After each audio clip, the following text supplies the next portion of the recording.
बबू खैरट। मैं हूँ अबरू बलोच और बलुचिस्तान की एक आम सी लड़की हूँ। आज मैं आप सबके साथ कुछ स्टोरी शेयर करना चाहती हूँ, कुछ चीज़ें शेयर करना चाहती हूँ। असल में मैंने जब ब्लॉगिंग चैनल शुरू किया था तो मेरा मकसद ये था कि मैं अपने ख़यालात आप सबके साथ शेयर करूँ। लेकिन अक्सर मुझे टाइम नहीं मिलता, या जो आइडिया मेरे दिमाग में चल रहा होता है सुबह के टाइम कि शाम तक मैं इसकी वीडियो बनाऊंगी, वो शाम तक मैं भूल जाती हूँ बनाना। तो अब मैंने सोचा कि क्यों ना जहाँ पे भी हूँ, जैसे भी हूँ, तो वहीं पे वीडियो बना लेते हैं।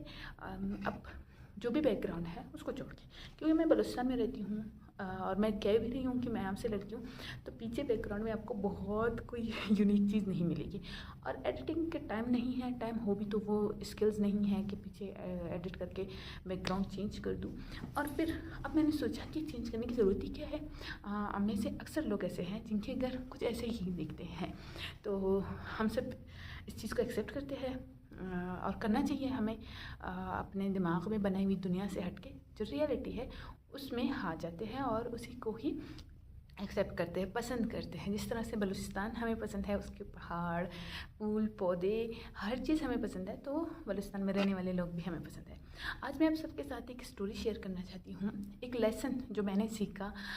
एक चलते फिरते यूँ ही बगैर मतलब, आमतौर पर ये होता है कि हम स्कूल जाते हैं तो वहाँ पे हमें स्टोरी सुनाई जाता है कि ये था वो था, और ऐसे ही मतलब अच्छाई बुराई की बातें होती हैं।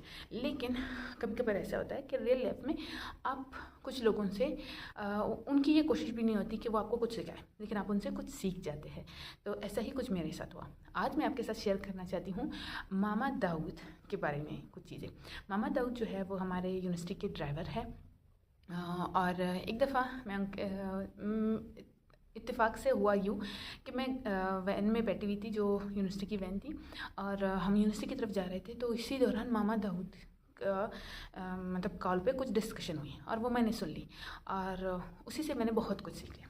अब पहली बात, मामा दाऊद जो है वो पठान है, कोयटा के रहने वाले हैं। और मामा दाऊद पढ़े लिखे नहीं हैं, जो आमतौर पर हमारे जैसे या बहुत सारे आजकल पढ़े लिखे स्कॉलर्स घूम फिर रहे हैं, वैसे नहीं है मामा दाऊद। उन्होंने कोई यूनिवर्सिटी नहीं गए, कोई स्कूल नहीं गए, लेकिन उन्होंने एक ऐसी चीज़ मुझे सिखा दी जो अक्सर, मतलब एक प्रैक्टिकल एग्जांपल मेरे सामने है गया, जो मेरे वालिद साहब अक्सर कहते थे कि पहले ऐसा होता था, लेकिन आजकल मैं उसको उस चीज़ को ऑब्जर्वेशन में वो मेरे नहीं आ रहा था।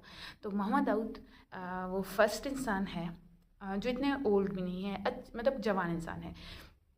उनसे मुझे ये चीज़ प्रैक्टिकल में देखने को मिली। हुआ कुछ यूँ कि जब हम यूनिवर्सिटी की तरफ जा रहे थे तो मामा को एक कॉल है।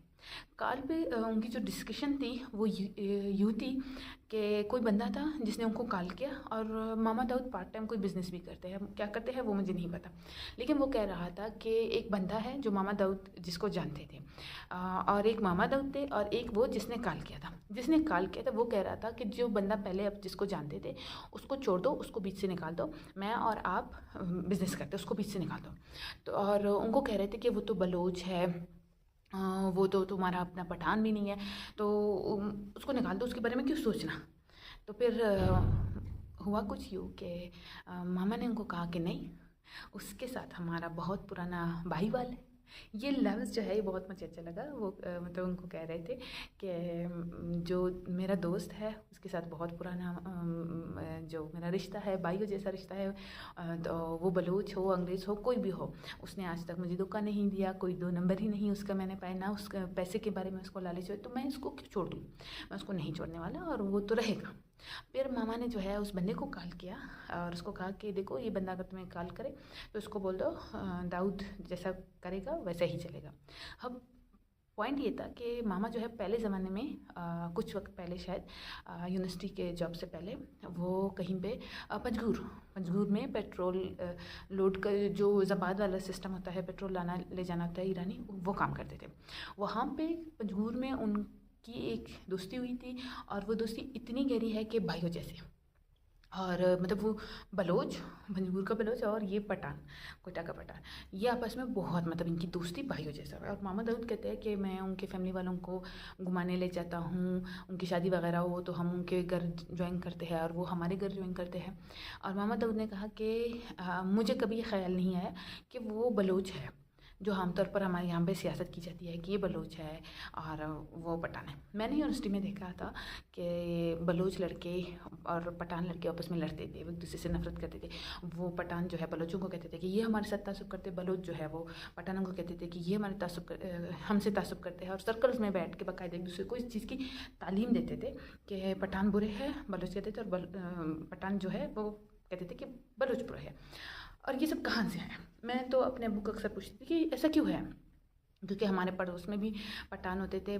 जब हम छोटे थे, हमारे टीचर थे, बड़े एज थे, तो वो तो बहुत अच्छे थे और कभी उन्होंने हमारी उनसे या उनकी हमारी ऐसी कोई मतलब चीज़ नहीं थी जिसके ऊपर हम लड़े।